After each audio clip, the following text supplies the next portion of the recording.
Hi guys, welcome back to Clare's Kingdom, where we talk facts, walk fierce, and remind the world that well-behaved women rarely make history.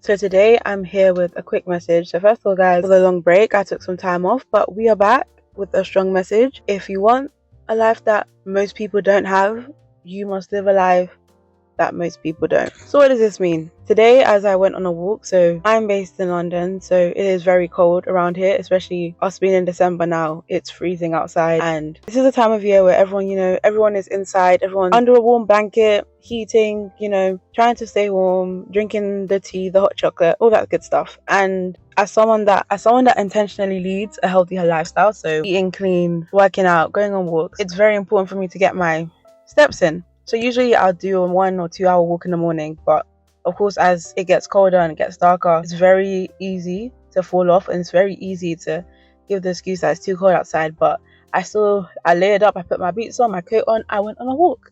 And I noticed that as I was walking through the park, I barely saw anyone. It was empty.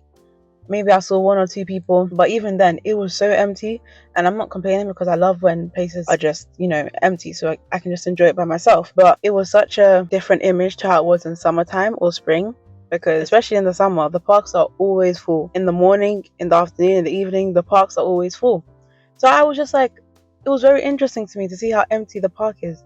And as soon as I was walking and I'm shivering, it's freezing, and I thought to myself, wow, it's such a great metaphor of how life is. When conditions become inconvenient, when it gets harder, when it's cold, it's freezing, that's when you're going to realize who's actually there, like who the real ones are, who's actually sticking to the vision, the plan.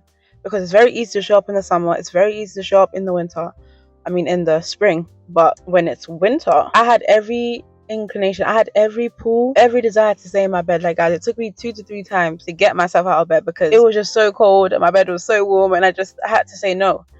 Discipline, this is a lifestyle. So it's not even because of motivation, because motivation will only take you so far. You have to remember the vision, you have to remember who you are, most importantly, because as James Clear said in the book of Atomic Habits, every action you take is a vote towards the person you want to be. So if you know you have a certain goal, if you know you want to be a certain person, you have to make sure the decisions you make every day match that reality. I'm an active person, I live an active lifestyle, I go on walks, not necessarily to reach a certain result, even though I would want those results simultaneously. But I am this person. I go on walks in the morning, whether that's in the snow, in the desert, I walk. So I went on the walk, and I say all that to say that if you want a life that no one around you has, if you want a life that you see in the media, if you want a life that isn't so easily attainable to the average person, you're going to have to do things that the average person is not doing. And in this example I used, this was me walking, but this can apply to anything in any area of your life. If you want something that no one has ever had, you have to do something that no one has ever done, especially in regards to your family line, your friendship circle, your environment, your town. If people around you don't have the results you have, then you cannot be living like the people around you. I'm sorry to say. I'm going to hold your hand when I tell you this. If you have a life, the life that you think about, that you go to sleep dreaming about, does not match the current reality that you live in, does not match the average aspiration or life plan or life desires or the people around you, you have to move differently. This may mean you have less friends, this may mean you have no friends, this means you don't go out, this means you're selective, you may be selective with where you go.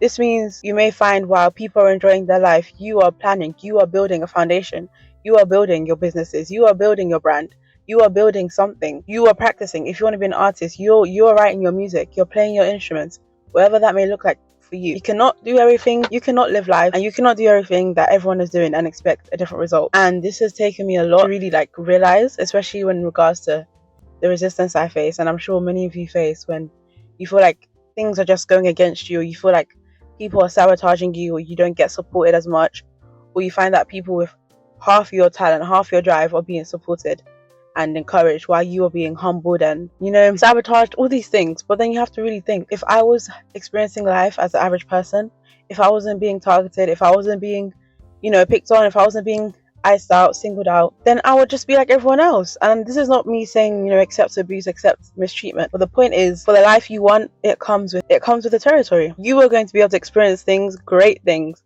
that the average person will never even see in this lifetime. But at the same time, you will also experience the negative things that the average person will not experience in this lifetime. And that's when you have to ask yourself, are you willing to pay the price? Are you willing to strive for the life you want, and knowing that so many things you're going to have to sacrifice, because you cannot be a successful, beautiful, smart, established woman and think you're going to have the big friendship group, or think you're going to have the amazing supporters. And don't get me wrong, you will have supporters in terms of, if you decide to build a community, or even like on this channel, we're building community, we're building spaces where you can relate, where you can encourage each other. But I mean, in your current situation, in your hometown, in your environment, if you are going against the grain and you're not settling for the average 9 to 5, you're not settling for the whole white picket fence, get married, settle down life, and I'm not saying there's anything wrong with those things, but if you're in this space, if you're listening to this right now, I know that you want to live an extraordinary life. You want to live an extraordinary life, which means you are going to go through extraordinary things, and that can be good and that can also be bad. So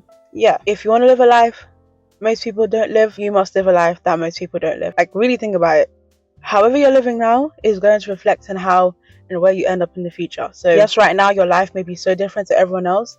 You may feel so lonely, you may feel loveless, you may feel unsupported, you may feel broke, you may feel tired, exhausted, depressed. I can tell you, if I start talking, like, we won't end this voice. But you got it, guys. I believe in you. And as we end 2025, I want us to really think about this, because it's so easy to want to regress. It's so easy to, maybe backpedal and think, did I make the right choice? Because one thing that I felt, especially recently, is how one day I felt like I just woke up and realized, oh my God, like, what did I do? Like, what am I doing? Like, where am I? And you don't have to be religious to relate to this or to take this, but there's a story in the Bible where Peter, I think Jesus was on water, and then I think he told Peter to come to him. So Peter started walking on the water, right? And he was looking at Jesus and he was walking. But then suddenly he looked down and he realized, oh my God, I'm walking on water. And then he basically started drowning and he fell in. And then he called for Jesus and Jesus helped him. And I say that story to say, sometimes life can feel like that, where you've been doing the work, you cut the friends off, you distance yourself from toxic situations, you've been working on your health, your career, your life, and then you wake up and realize, oh my God, like, I've lost so much, I cut off so much, and like, God, how did I end up here? And it can feel like you're on water, because it's like there's no stable ground. Like, the old is gone, but the new hasn't exactly fully come or came. So it can feel like, oh my gosh, like, I'm literally in the middle of the sea. I didn't even realize how I got here. So like, in that case, Peter was like, he was walking on water, and he never really had the thought to think, oh, like, I'm leaving the comfortable, I'm leaving the boat, because the boat represents the solid foundation, the solid place to just be. Him walking on water, there was no guarantee he wouldn't drown. There was no guarantee. But then when he realized, oh, that's when he drowned. And I may have gone on a bit of a tangent there, but yeah, I hope you guys get the concept of what I'm trying to say. But yeah, make sure to just stay on the path. Okay, if you're seeing this is a sign that you are on the right path. And take it from me, I know sometimes it feels like you're not. Sometimes it feels like I'm alone. It feels like there's no proof, there's no blueprint. Like, that's another thing, when you're on this journey, there's no one, even though we can have our role models, there's no one or nothing to really say like, okay, now we do this next, now we do this next. It's literally an intuition thing, it's a gut thing, it's a vision thing, it's a God thing. You can't really predict the next step. Even tomorrow, I don't even know what tomorrow holds. And that's it, that's how it is. The life of a powerful woman, okay? That's how it is. But yeah, I hope you guys enjoy this message. Comment down below if you resonate at all or don't. But I'll see you guys in the next video. Bye.